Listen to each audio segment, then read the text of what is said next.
Jaya Gopi Jana Baleva Giridhara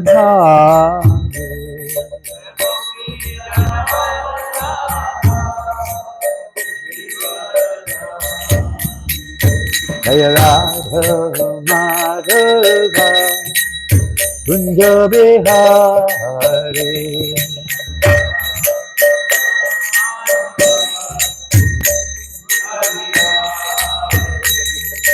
Gopi Jana Balava Giridhara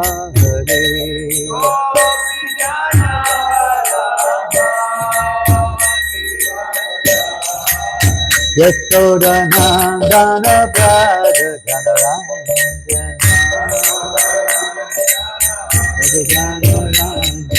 Yasodhanandana Braja Janaranja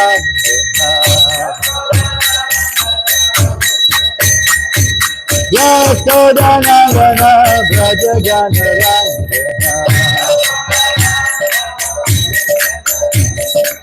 Yamunatiya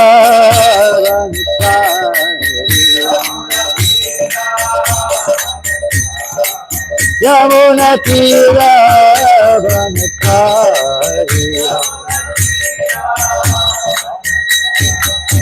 Jaya Radha Madhava Kunja Bihari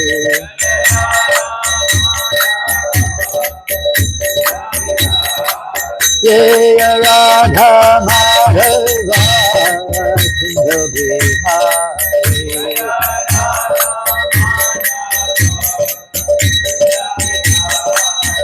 Jaya Radha Madhava Kunja Bihari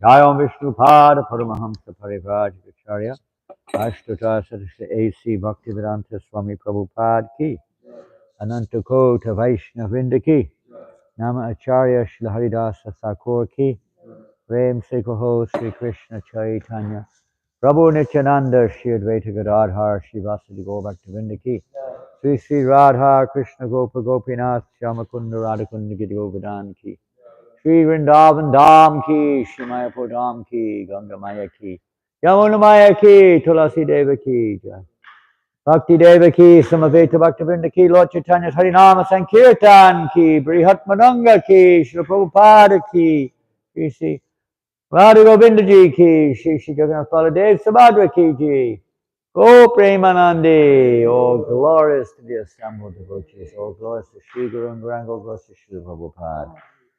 Om Shri Vidaya Krishna Vishtaya Bhutale Srimati Bhaktivedanta Swami Namane Namaste Saraswate Deve Gauravani Pracharine Nirvasesha Sunyavadi Astachare Shatarine Hare Krishna.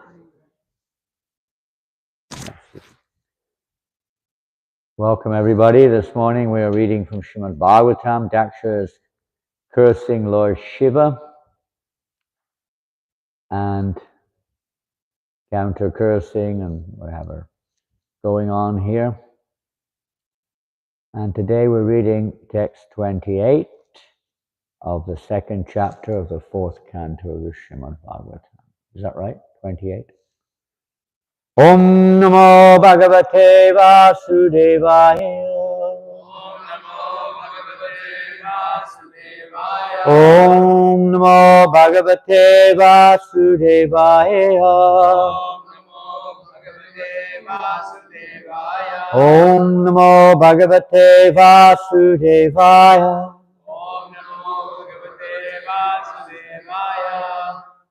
Bhava Vrata Dara Ye Cha Tan Samanuvrataha Pashantinas Te Bhavantu Sach Shastra Paripantinaha Bhava Vrata Dara Ye Cha Ye chatan samanuvratah pashandinaste bhavantu Satchastra paripantinaha Bhavavatadarayecha Ye chatan samanuvratah Pashandinaste bhavantu Satchastra paripantinaha Bhavavatadarayecha Ye chatan samanuvratah Pashandinaste bhavantu Satchastra paripantinaha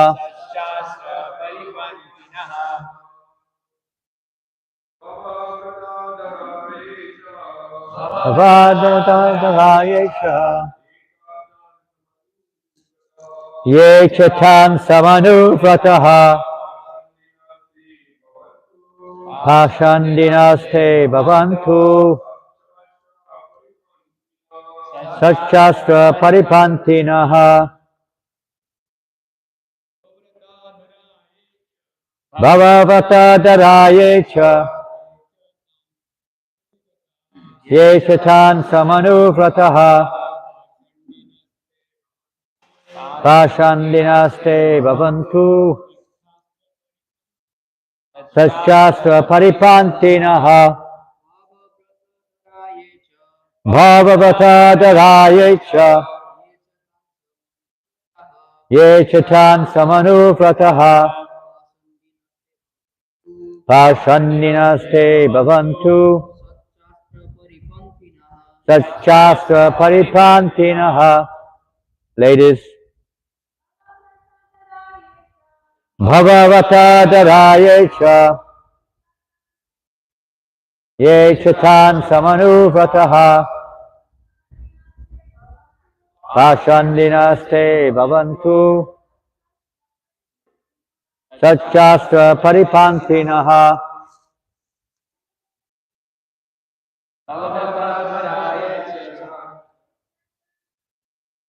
Ye chatan samanuvratah Pashandinaste bhavantu Satchastra paripantinaha Bhava vrata daraha, taking a vow to satisfy Lord Shiva. Yea, who, cha, and. Yea, who, cha, and. Tan, such principles. Samanuvataha, following. Pashandinaha, atheists. Te, they. Bhavantu, let them become. Sat Shastra Paripantinaha, diverted from transcendental scriptural injunctions. Hare Krishna. So the followers of Bhrigu Muni are now cursing. One who takes a vow to satisfy Lord Shiva, or who follows such principles, will certainly become an atheist and be diverted from transcendental scriptural injunctions.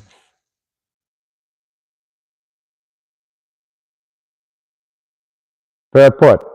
It is sometimes seen that devotees of Lord Shiva imitate the characteristics of Lord Shiva. For example, Lord Shiva drank an ocean of poison. So some of the followers of Lord Shiva imitate him and try to take intoxicants like ganja, marijuana.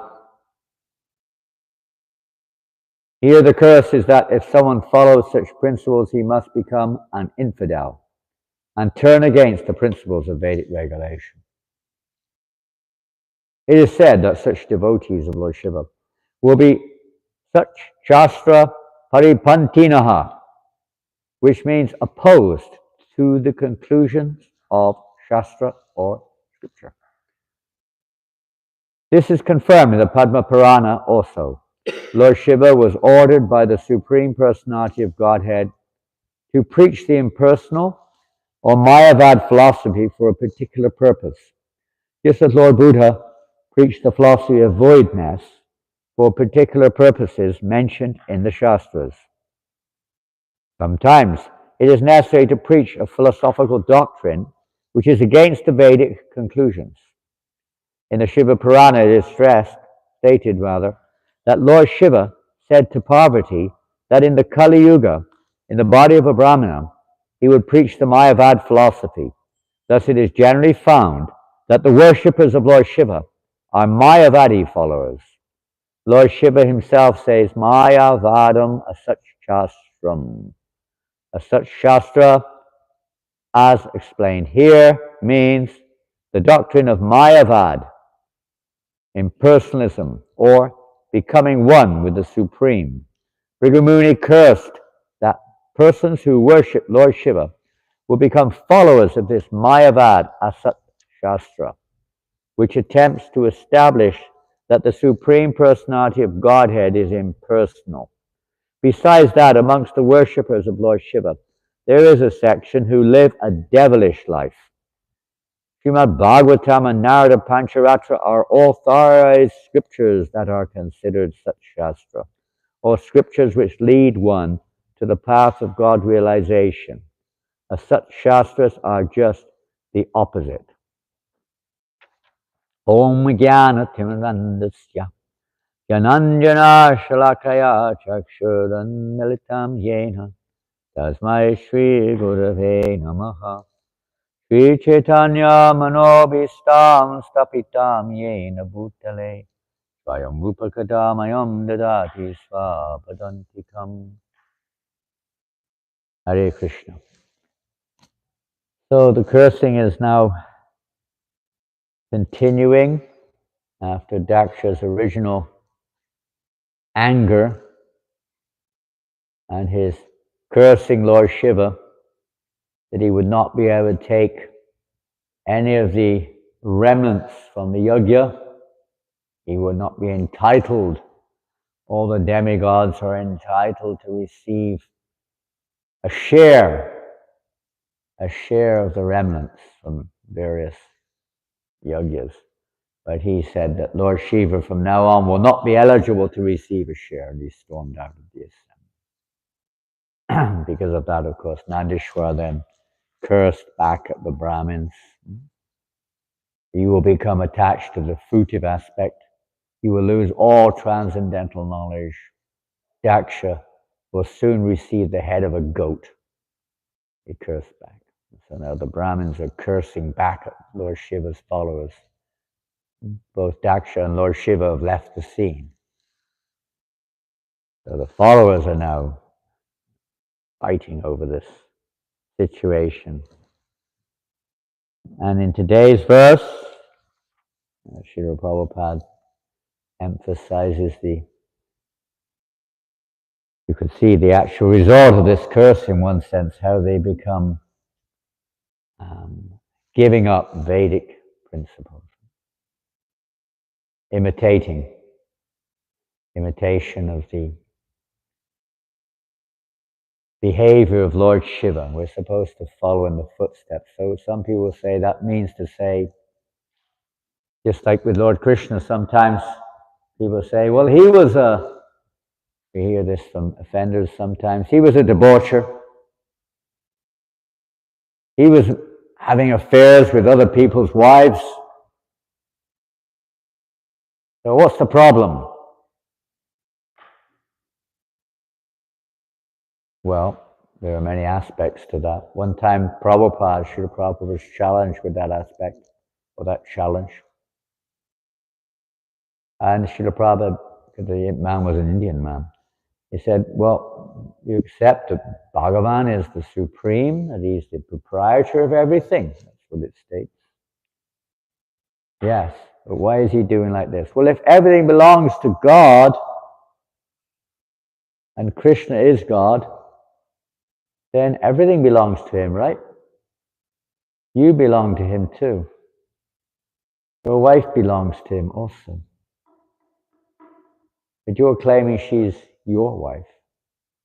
You're claiming you have the rights to whatever. Enjoy whatever you call it. But actually you are the debauchee because she belongs to Krishna.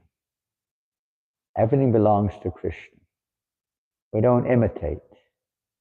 And even still people say, well, he had 16,108 wives.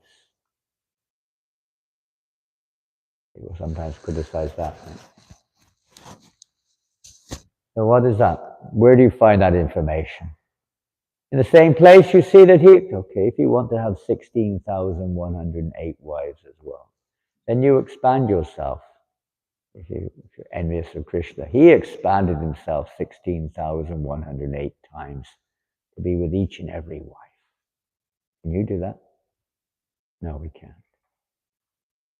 It's the same principle as Ravana mentality. We want to have the kingdom of God without God. We want to enjoy Sita without Ram, Lakshmi without Narayan. This is the mentality. And here also, they want to try to enjoy so-called whatever mode of ignorance they're in, intoxications. Lord Shiva swallowed the ocean of poison, but could we all swallow an ocean of poison? No, can't even swallow one tiny drop. You take one drop of arsenic, we'll be dead. Isn't it? Or overdose of some heroin or something. Dead. And we try to imitate like that. We want the fruit without the actual eligibility. And the other point mentioned here is, of course, Lord Shiva himself. All this is orchestrated, you could say, by the Lord. It's not just out of control exactly. The material energy is working under Krishna's Mayajikshena Prakriti Sutesa Charashram. Everything's working under his control ultimately. And this pastime is also so many lessons which you've already, I'm sure, gone through. This whole pastime is, basically speaking, to facilitate the necessary. Just like Prabhupada describes in the purport that sometimes it's necessary to preach against the, say, against Dharma, practically speaking. Sometimes that's required, and Prabhupada mentioned Buddhism, for instance. We've probably all familiar with our Lord Buddha himself, because he was a Hindu in one birth, and how he preached against, practically speaking, against the Vedas. Decried the Vedas for an obvious reason. He's an empowered form or empowered incarnation of Godhead to fulfill the mission of the Lord at that particular time. Time, place, and circumstance. The Lord preaches accordingly, just like a person may educate someone accordingly, or a doctor may deal with a patient according to their condition. He may not be able to give the full medicine at a certain point of time because the patient is very weak and needs to be, built up. You may not be able to tell a child the truth fully. It's like, I don't know, Christmas, for instance. Father Christmas brings all the presents, but that's not exactly true. I mean, everybody knows it's the presents that you find at the bottom of your bed, if you do that sort of thing, are usually put there by your parents. You don't tell. There's different stages of education, growing up, educating a child. So in order to fulfill a particular purpose, sometimes the Lord has to seemingly preach, in the case of Lord Buddhism, atheism. Atheism. But there's a hidden, perhaps to most people, a hidden reason. He's establishing two things here. One, that people at that time, at least the Hindus, were misusing the Vedic directions and becoming completely implicated in various kinds of karmakandya activities, and specifically animal slaughter.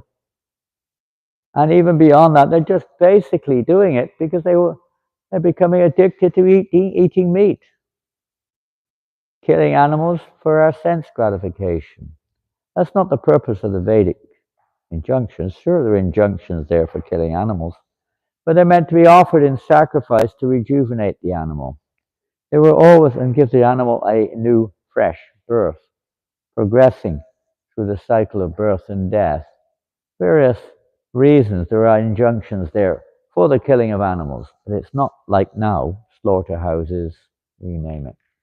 Simply for sense gratification. It was for the benefit of the animal also. Of course, those are low-class people, infidels mentioned here, who will always have this tendency. They have no awareness of the soul. They have no awareness of the purpose of human life. And they misuse any kind of injunction to try to justify their activity. They don't follow direction. The whole purpose is to follow direction, to lead to an objective goal. It's not just to remain in one of the modes of nature. But there's a goal behind the Vedas. Vedascha sarvarhameva vedya. Vedanta kut veda videva chaham. It's to know Krishna. The purpose behind it is not just to facilitate. Same with varnashram. It's not just to facilitate our, mundane desires and attachments. It's to help us to rise above that, to ultimately become a takpumbir dvija shrestha varnashrama vibhagasha. Punusitasya dharmasya sangsiddhir haritoshnam. Is to bring us to the point of bringing pleasure to Krishna. So it may take stages, but the stage is not the goal. We may go through stages of education. The stage you go through is not the goal. You don't stay at a primary school. That's not the idea. The idea is to progress. The same thing in devotional service. The idea is not to stay forevermore addicted, sadhakas of a, mundane mechanical only. That must be there. Of course it has to be there to purify our senses, to wake us up, to engage us in devotional service. We're meant to be 24 hours engaged in sadhana. Otherwise we will not progress. If we want to compromise it, do it my way, laziness still affected by the modes of nature, then how can we progress? Slowly, very, very slowly. Whether it's chanting the holy name or a full absorption in service. There's a process, step-by-step process. So even these pastimes, this particular incident here, setting the way for the future, showing so many other examples or so many other lessons to learn. But nonetheless, it's all part of a plan. It's a process, Prabhupada talks. We have to follow the process. It's not man-made, it's God-given. The Vedas are God-given. Unfortunately, they've been, let's say, meddled with. People meddle with the scriptures. That's another symptom of Kali Yuga, especially the Brahmanas. Distorted, just like there's one country where they distort so much so that, not all of them, but many of them, that, cows are so pure. Therefore, if you eat them, you'll become pure. They preach like that. Makes sense, doesn't it? What to say? This is, these type of things are going on, in the name of the Vedas or in the name of whatever, perversion, sense gratification. So the Vedas are not ultimately meant for that. They may provide, but it's a provision, it's a system where we gradually become free of that.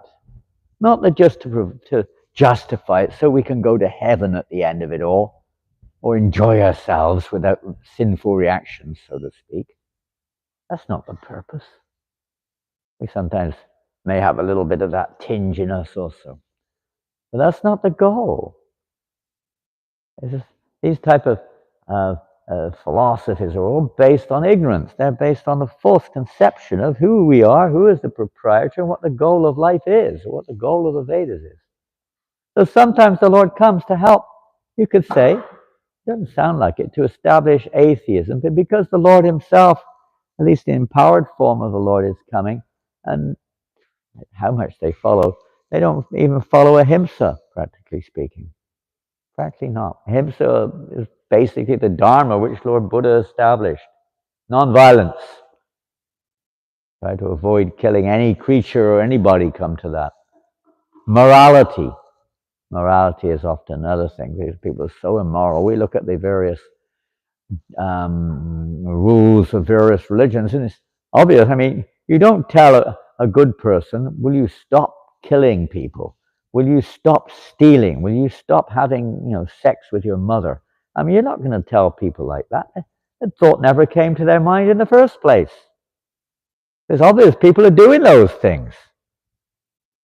It's to try to, at least bring them to some element of human life. There's no question, without the animal life, there's no question of self-realization. I mean, there may be some rare exceptions, but generally not. And unfortunately, most people have become like animals. Yaksha may receive the head of a goat, but pretty much everyone, although we've got a human form in one sense, we've got the mentality of a goat or a pig or some other creature. And that's what we're going to get in our next lifetime. We're going to end up like that too. But so that's not the purpose of Vedas, it's to elevate us. You follow properly. You don't just take the fruit, well, it says you can eat meat, therefore I'll eat meat. No, you've got to go through the whole thing. There's a whole process. In the next lifetime, you can do the same thing to me, but it happens like that. But that's what you have to be willing to accept. It's not a joke. It's not just a gateway for sense gratification. That's not what it's for. We're here quite the opposite, in fact. It's to regulate it because we're so addicted, and then gradually realize why those injunctions are there. Well, this is madness. If I'm going to have to suffer the same way that this animal, I'm mad, I'm crazy. I'm not going to do this. If you don't have faith in the Vedas, you won't follow it. So atheists, they don't follow. They don't believe all these things. They don't believe in karma. And they're being taught like this, practically speaking. Many religious so-called teachers teach these things. There's no rectification. There's no change of heart. So it's amazing how sometimes we can read a little bit from Chaitanya Charitamrita here. And this is the part then Prabhupada goes on to describe how Lord Shiva takes the role, particularly in Kali Yuga. Shankaracharya appears in the world. And what does he preach? Exactly what is predicted here. He's an expansion of Lord Shiva.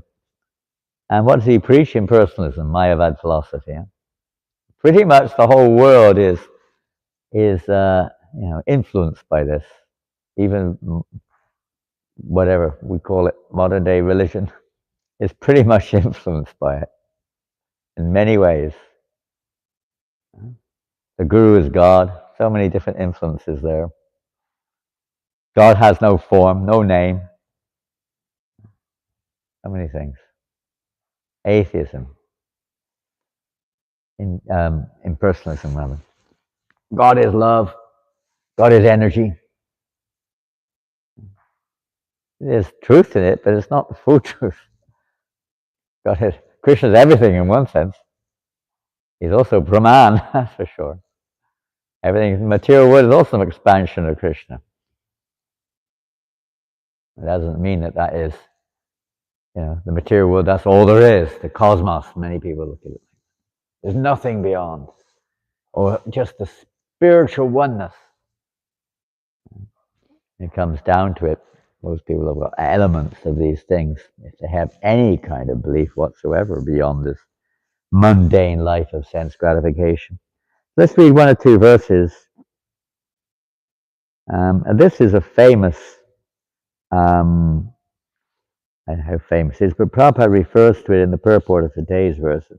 I don't think we can't read all the purport, it's quite long, but we'll read some of it.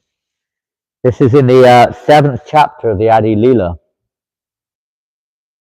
and it's text number 100 and, I think, let's see, 110. We'll start with, well, we'll just read this probably. And, let's see, Lord Chaitanya, Mahaprabhu, this is when, it's very interesting, this is the first chapter which Srila Prabhupada presented to the general world of Chaitanya Charitamrita. This chapter used to come out, Lord Chaitanya in 5 features. That's the title of this chapter. And it came out in a little book. I don't have seen that book for a long, long time. You ever saw that little book? Lord Chaitanya in 5 features? I don't know if you've still got a copy.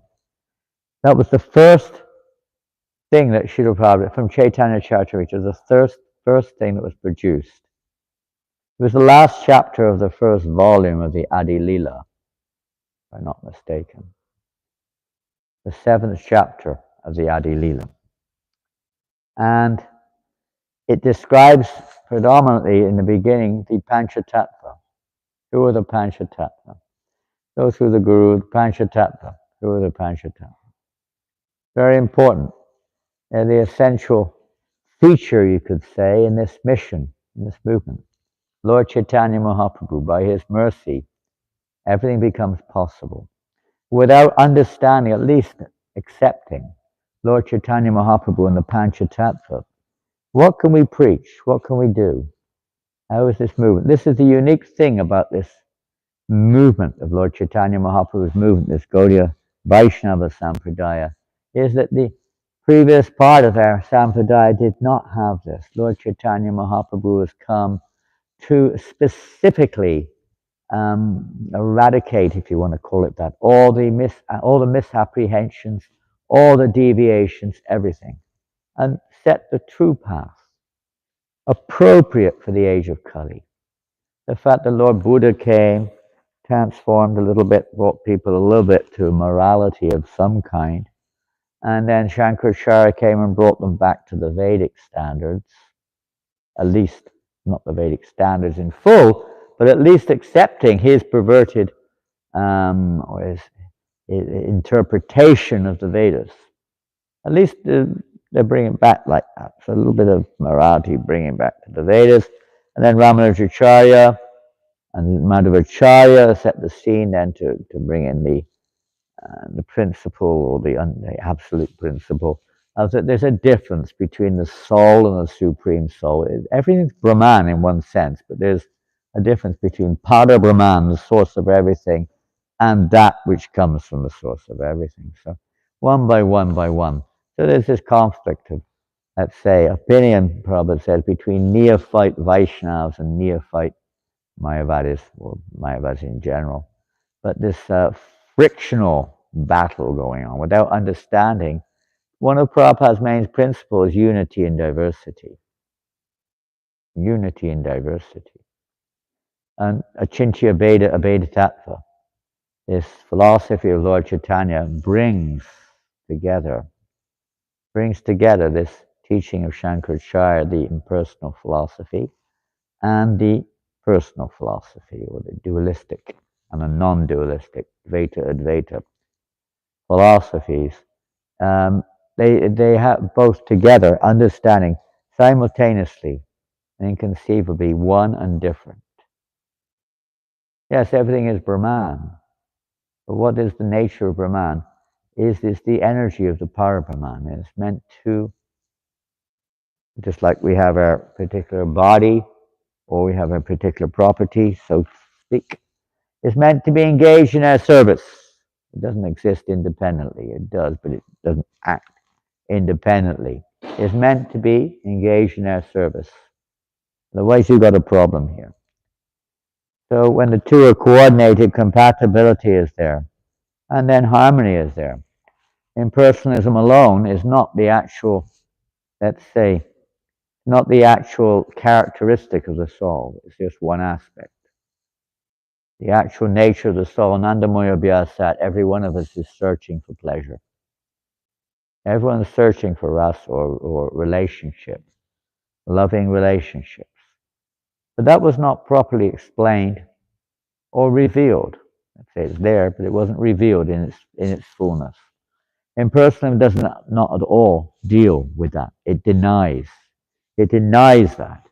It is rasa-less. There's no relationship there. There's just the existence aspect, the sat aspect. It doesn't deal with the relationship. For that knowledge that some bit is missing. So there's no actual ananda. There's no relationship there. There's no bliss, the real bliss of relationship or love of God.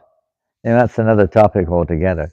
But Shankaracharya, as an expansion of Lord Shiva, is here saying in text 110, oh no, he's not saying, Lord Chaitanya is saying. Lord Chaitanya then goes on, or the chapter goes on, chapter 7 goes on, to describe how Lord Chaitanya converted the Mayavadis of Varanasi, who were followers of Shankaracharya. The whole trick, even Lord Chaitanya employed a trick. Even he employed a trick. He took sannyas from the Bharati Sampradaya, who is considered to be a line of the Mayavad sannyasis, so they accepted him as, although a little low class, nonetheless, Mayavadi line. So they were willing to, associate, you could say. Why is this sannyasi in our family? Why is he behaving like a fool? Dancing and chanting just like those. I was in Columbus. What's it called? Columbus? Huh? Columbus what? Columbus something I couldn't hear. Huh? Yeah, just yesterday we were there. Huh? Columbus Circle? There were these crazy people dancing around. You won't believe it. All these mad people. I don't know if you've ever seen them in New York. I saw them in Union Square a few years ago, and yesterday I saw them in Columbus Circus as well. Oh, they're crazy. Smile. It must be probably on drugs anyway, probably. Dancing and swinging around and doing all kinds of crazy things, getting excited. They should be studying the Vedanta. You should go back to university, study, do something useful. You're wasting your time. Were you one of them? Were you one of them? Huh? He was one of them. I saw him there yesterday. He was the leader. He was the ringleader. He was the troublemaker. Causing so much trouble here in New York. Peaceful city, and you come along causing trouble. Some people say like that, huh? Other people, as soon as you're within 30 seconds of arriving, it was funny. That was the only time I heard it. Two funny people came along and made some really, antagonistic comments, so to speak. One was of another religion and was rah, rah, rah, rah. I can't remember what the other one was, some crazy person. Swear words, I can't handle it. It's too much. No!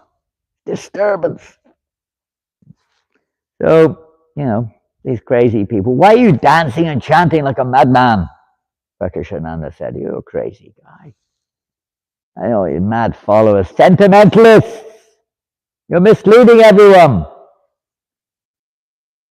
And Lord Chaitanya and they asked him, why are you doing this? Then Lord Chaitanya explained why, of course. Another story, isn't it? How his spiritual master instructed him. This age of Kali, you cannot study the Vedanta like that and come to the conclusion.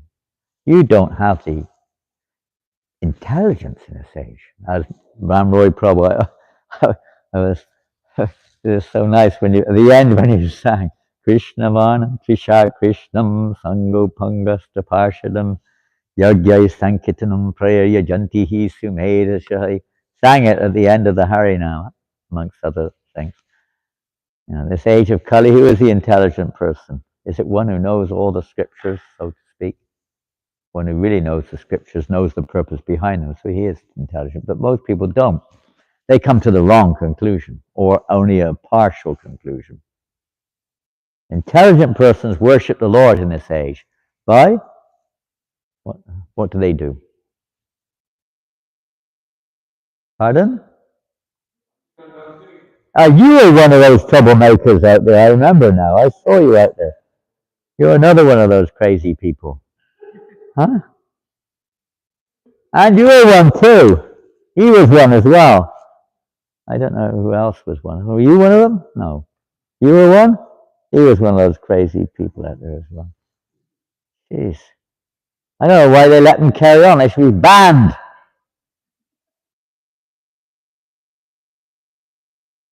What to do? You'll see. Oh, you probably said something correct. Intelligent persons in this age of Kali worship the Lord by simple. Yogya, Sankirtanam prayer. Sankirtana. That's how we worship the Lord in Kali Yuga. Everything else is fine. But as Bhaktisiddhanta Saraswati Maharaj said, sadhana means, we all have sadhana, you're doing various things now. Some of you are making ghee wicks. What are you doing at the back there? No, at the very back. What? Cutting vegetables. Okay, great, for the Bhog offering. What are you doing over there? Packing up some books, okay. Mayavadi books, huh? Good, Prabhupada's books. Whoa, he's another troublemaker. Prabhupada is the only one causing trouble in this world. Everyone else is just, surrendered basically to Kali and Maya's influences. Prabhupada is the only revolutionary in the world today, challenging it.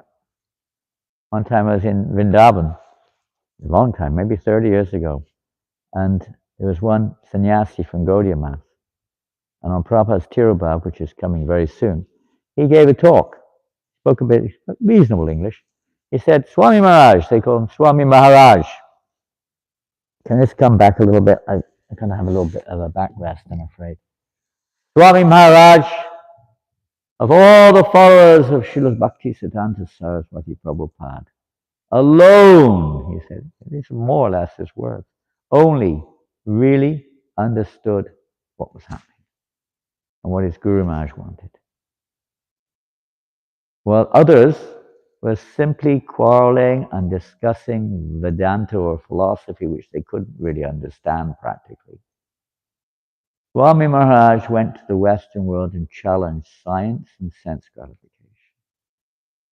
He alone stood up and fought against the influences of Kali Yuga, whether it's the Brahmins of Bhrigu Muni, sense gratification, or the impersonalist philosophy of Shankaracharya. Prabhupada challenged it all. Science is another offshoot of these two. Impersonalism, no God, godless society. And Prabhupada challenged it. What a challenge to make. He's the real revolutionary. We have the chance to assist him. So, where were we? We're back in Prakashananda Saraswati. We went somewhere else, I lost it. Another example. We'll read this verse. Shankaracharya, Lord Chaitanya then said, Shankaracharya is not at fault, for it is under the order of the Supreme Personality of Godhead that he has covered the real purpose of the Vedas.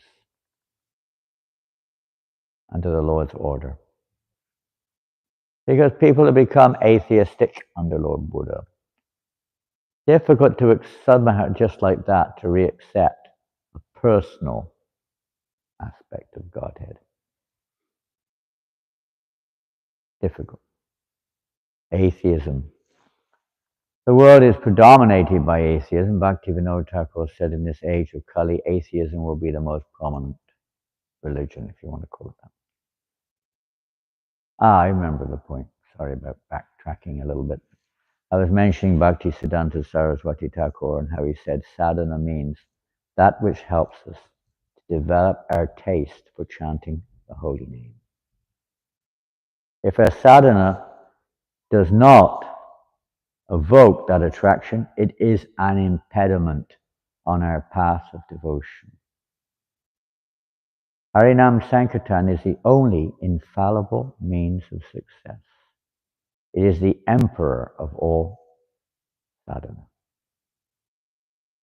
Lord Chaitanya Mahaprabhu emphasized, at least for the people in general, for everyone in different ways, but particularly for the people in general, the performance of congregational chanting of the holy name as the only means to eradicate all of these various illusions or ignorances which cover the world today, or any day come to that. He didn't go into very much emphasis on other paths, including daily worship.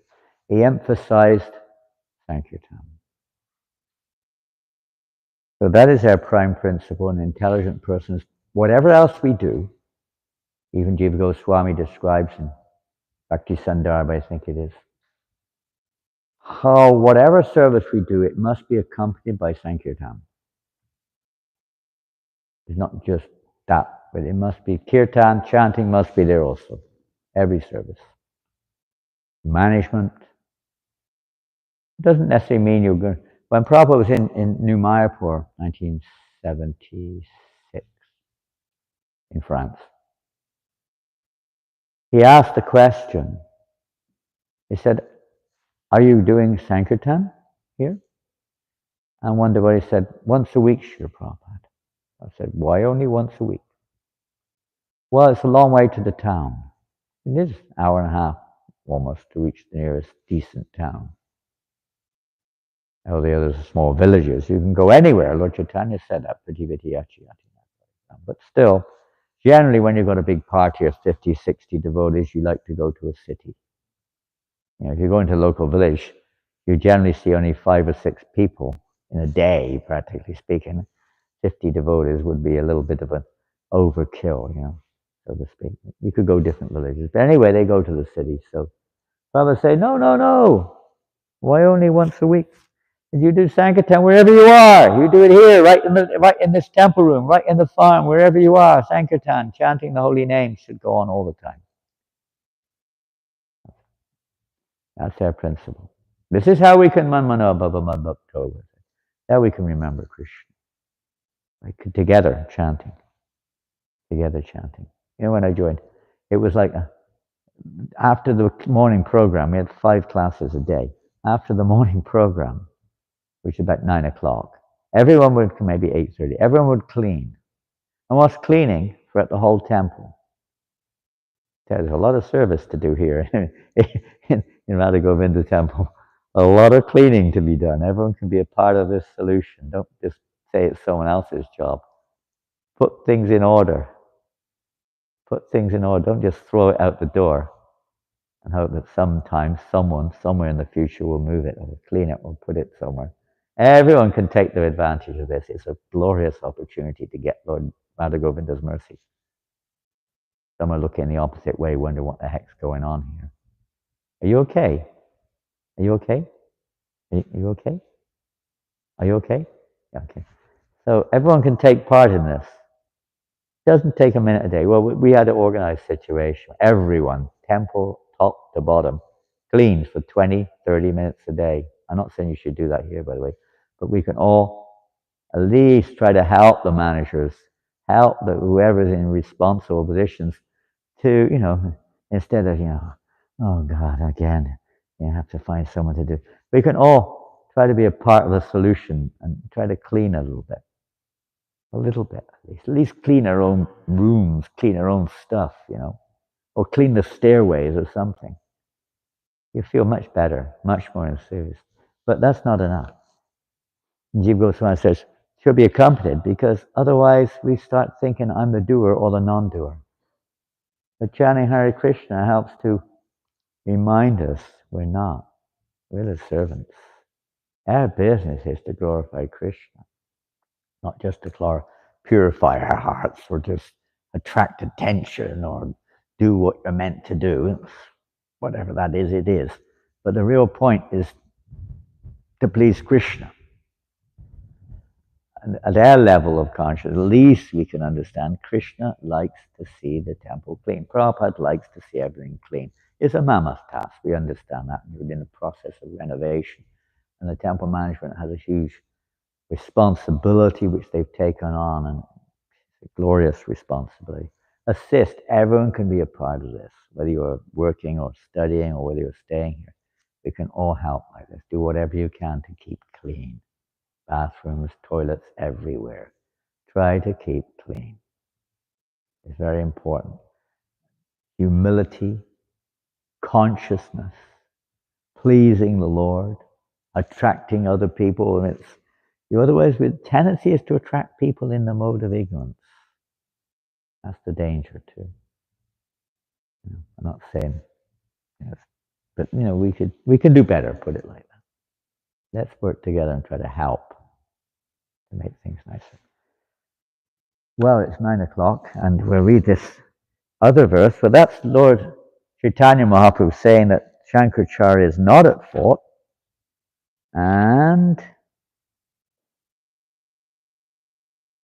there's another statement here, because he was ordered to do that by the Supreme Personality of Godhead. And here we find Lord Shiva is addressing, this is in the Madhya Lila, chapter 6, text 183. No, 181. Addressing Lord Shiva, the Supreme Personality of Godhead said, "Please make the general populace averse to me by imagining your own interpretation of the Vedas.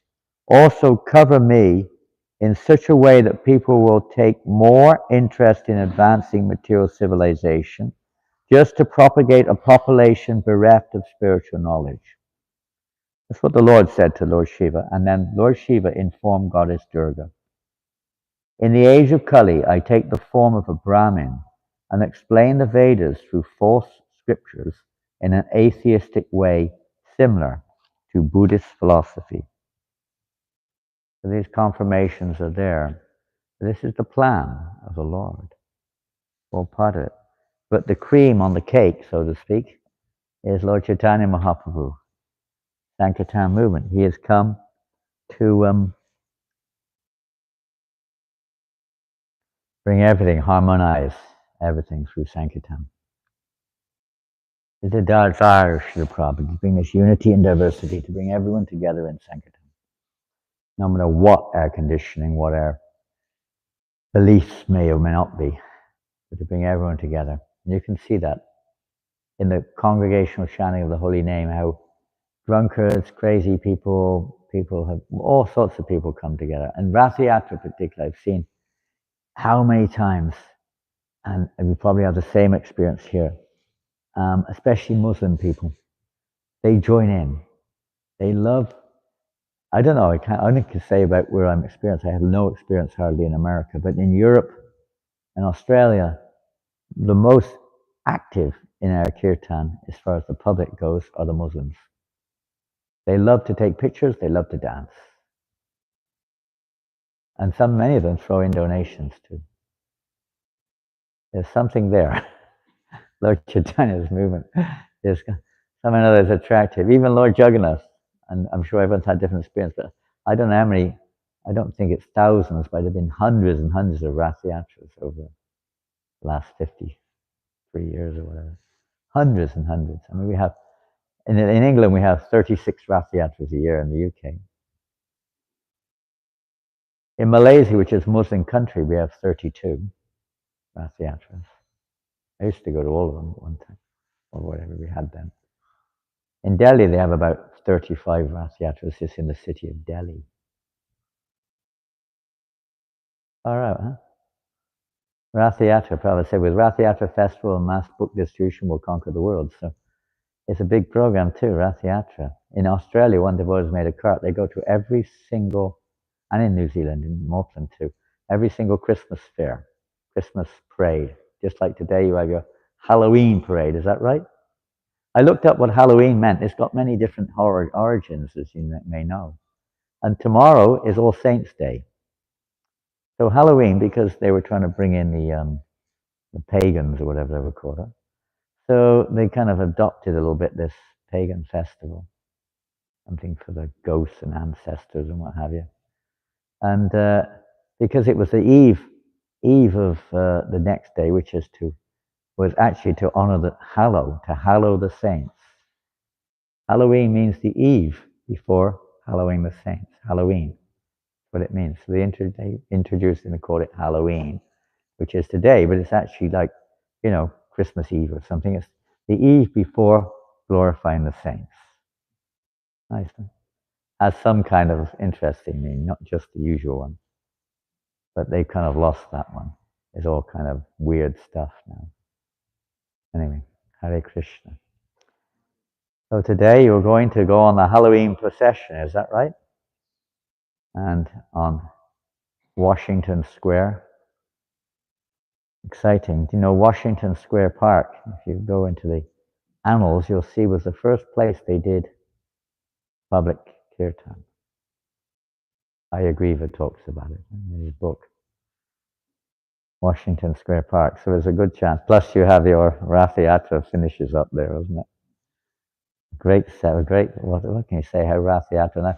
Even we get Muslims in Malaysia so many times pulling the cart. They just run in and pull the ropes, They love it. And then Lord Jagannath is in Africa. In Africa, they love our God. Many times people say, we love you. We love your God. He's black. We love you guys. Yeah. He's mystical. He has this magic way of attracting people. No, I've never heard anyone criticize. I've even been on Rath Yatra with no Jagannath cart, no Jagannath deities, just the cart, and still people are mesmerized. It's mystifying. Rath Yatra is such a festival. Yeah, sometimes Jagannath got caught in traffic jams and didn't make it on time. We just had to pull the chariot with no deities.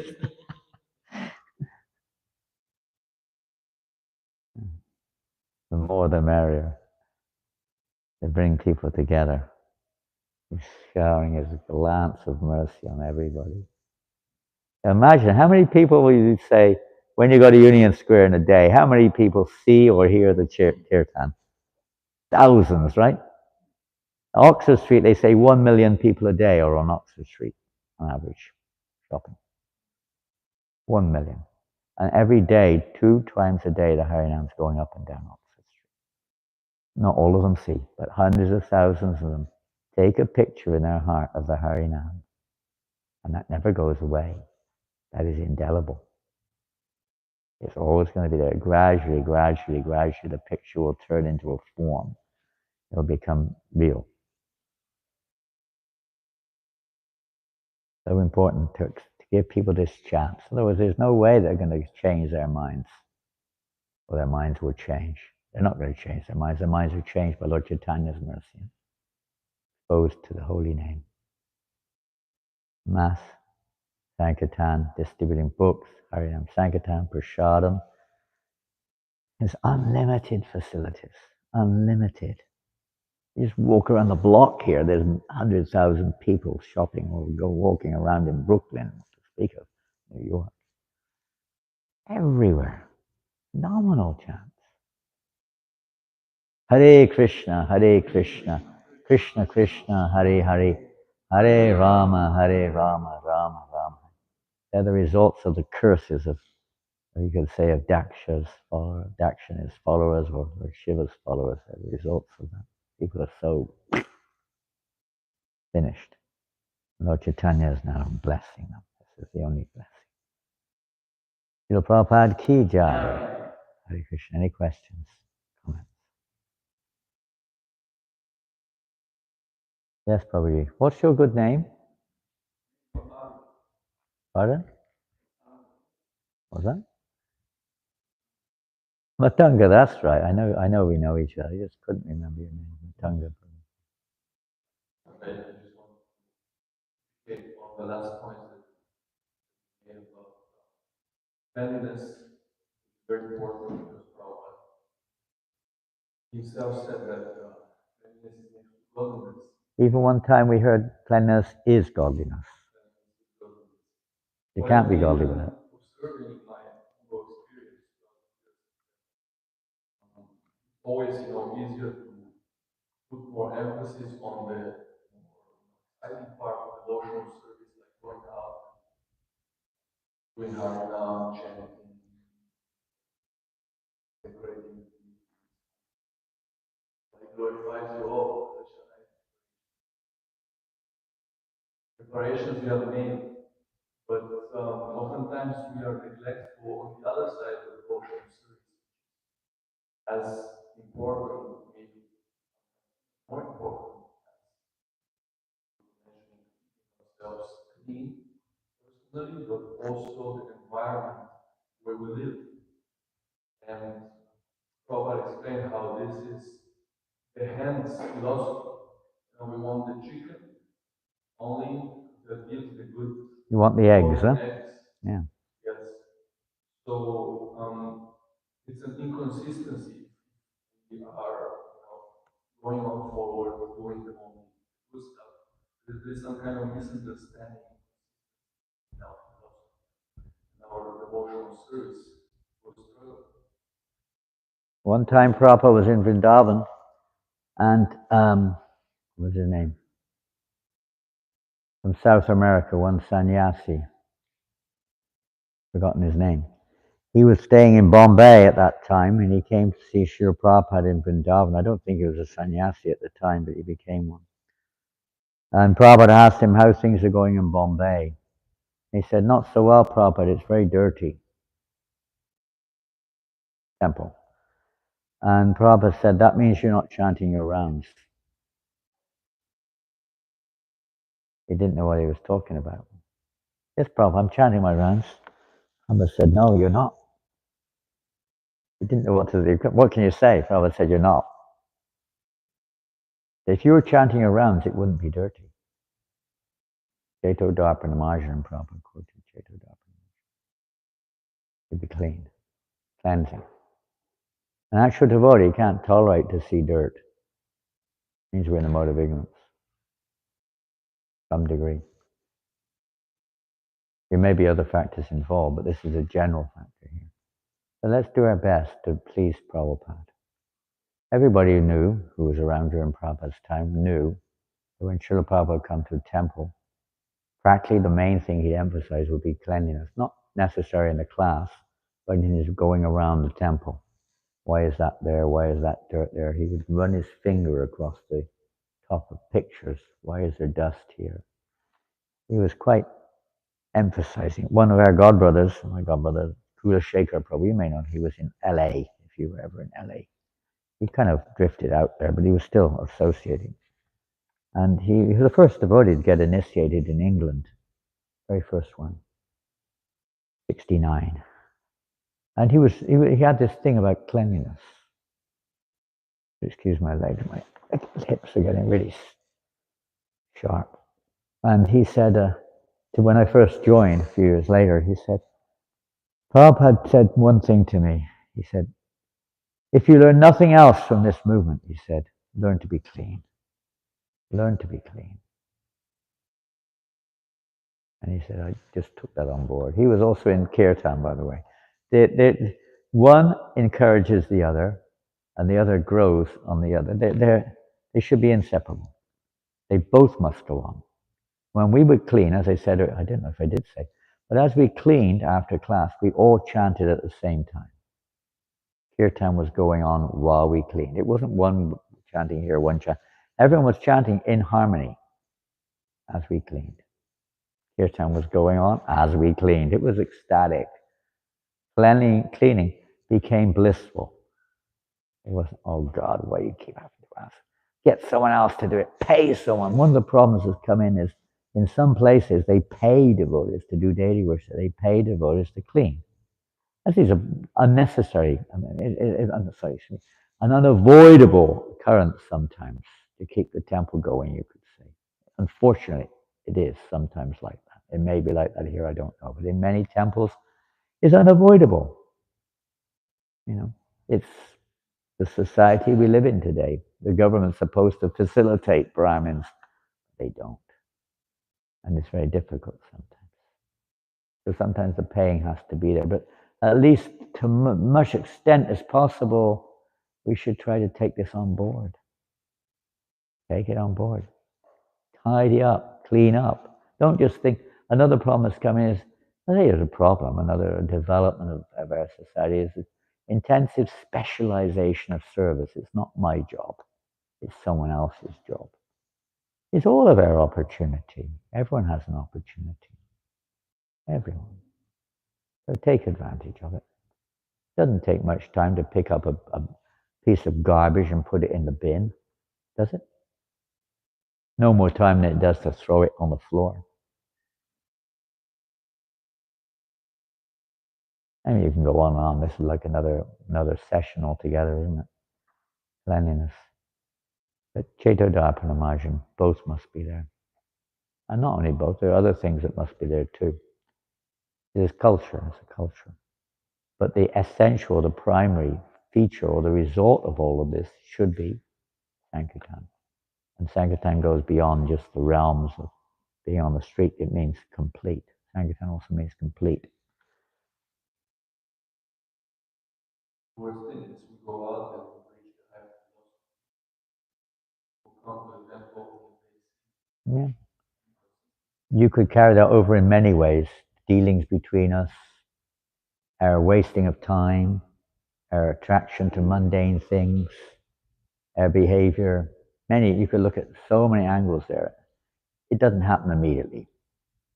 But the idea is chanting the holy name. We should be awakening this realization. It shouldn't just be instead of, it should be, and this realization should be coming through our practice of chanting also. And the practical following cleanliness or rules and regulations and etiquettes and things should facilitate our chanting. They should be hand in hand. It's not one or the other. They're not at all opposed to each other. Again, it's simultaneous one and difference. That's all. It would naturally be there if we're chanting, and if we want to see cleanliness. If you're actually following proper process of cleanliness, it should be a lot more naturally inclined. You're going to be even more enthused to chant. And they should be together, but definitely cleanliness and other aspects like that are they sometimes get neglected. I know you're in renovation going on here. Everything's upside down, so it's obviously much more. I think you're going to be in renovation for quite a long time. Looks at it, you've got so much you could do here. This is amazing to do. Okay, Hare Krishna, Shri Prabhupada Ki Jai.